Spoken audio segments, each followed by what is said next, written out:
GTA Online is a game where money looks fake, but the time you spend earning it is very real. And that's where most players mess up.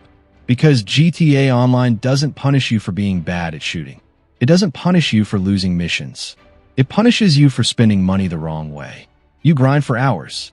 You finally see 8 digits in your bank account. And then Rockstar tempts you with something shiny, expensive, and completely useless. A luxury that feels powerful for 5 minutes and becomes regret for the next 5 years. So today, we're not talking about what's fun. We're talking about what's objectively bad. These are the top 10 worst purchases in GTA Online in 2026. Items that drain your money, waste your time, and actively slow down your progress if you buy them too early. Or at all. Some of these are controversial. Some of them look amazing on paper. And one of them unlocks the best heist in the game, yet still makes this list. Let's start with a spicy one. Let's clear something up immediately. The Kosaka submarine itself is not bad. In fact, it unlocks the Cayo Perico heist. Still one of the fastest ways to make $1 million in GTA Online. But here's the problem. The Kosaka on its own is painfully underwhelming. Without upgrades, it's basically a floating loading screen. You move slowly. You spawn miles away from land. You rely on a dinghy that feels like it's powered by disappointment. And every prep mission turns into a marathon of wasted minutes. This is where most new players mess up. They buy the Kosaka, but skip the Sparrow helicopter. And that single decision turns the best moneymaker in the game into one of the most inefficient experiences possible. The Sparrow isn't optional. It's the real purchase. It spawns instantly. It lands on the sub. It trivializes prep missions.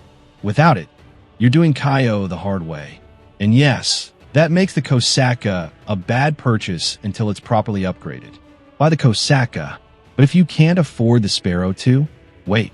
If there's one vehicle that perfectly represents wasted potential, it's the Kraken of Isa. On paper, it sounds cool.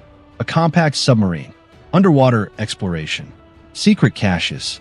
In reality, it's slow, it handles like a brick, and it costs way too much for what it does. Underwater content in GTA Online is shallow, literally and mechanically. There's almost nothing that justifies owning this thing. You'll use it once, maybe twice, and then forget it exists. At over $1 million, this is classic Rockstar bait. It looks unique, but it delivers nothing of real value. It spawns instantly. It lands on the sub. It trivializes prep missions. Without it, you're doing Cayo the hard way. And yes, that makes the Kosaka a bad purchase until it's properly upgraded. Buy the Kosaka, but if you can't afford the Sparrow too, wait. This one hurts because it's completely avoidable. The Acid Lab Bricade costs over $1.4 million if you buy it outright. But here's the truth, Rockstar doesn't advertise loudly enough. You can get it for free. All you need to do is complete the first dose missions. You literally steal it. If you buy it instead, you're paying full price for something the game hands you. For playing content, you should already be doing. And without upgrades, it's just a big armored truck. No acid lab, no profit, just regret.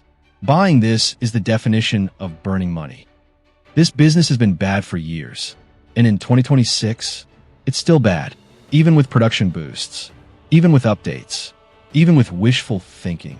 The document forgery office produces almost nothing, takes too long, and pays so little that it actively loses to every other MC business. You make more money doing contact missions. If you're serious about MC businesses, there are only 3 that matter early on. Coke, meth, counterfeit cash. Document forgery exists purely to disappoint new players. This one is sneaky. The Paragon looks like a bargain. Fast, luxury, cheap, relatively. But what if I told you the better version is free? If you own a casino penthouse and complete Agatha Baker's missions, you unlock the Armored Paragon R. Faster, safer, more useful. Buying the standard version is pointless once you know that. This is a knowledge check, and Rockstar profits from players who don't know better. Mansions are not bad. Buying them too early is. They're insanely expensive. More expensive than a super yacht. More expensive than most business setups.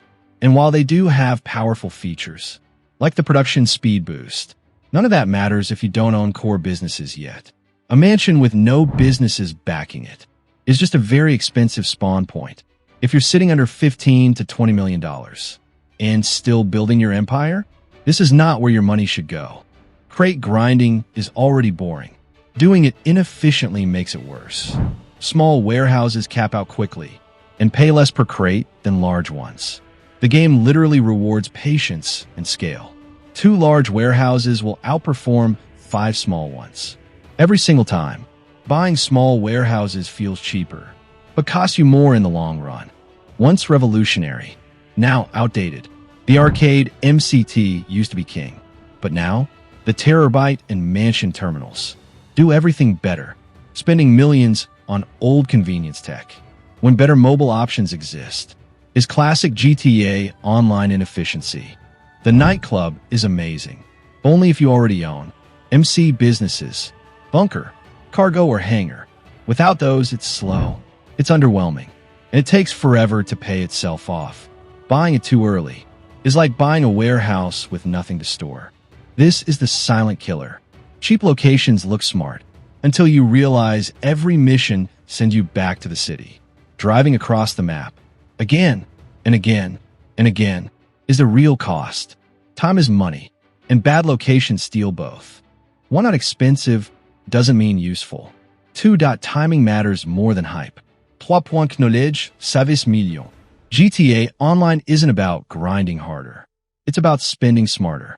If this video saved you money, drop a like. Subscribe for more GTA Online guides that actually respect your time. And comment below, what's the worst purchase you ever made in GTA Online? I'll see you in the next one.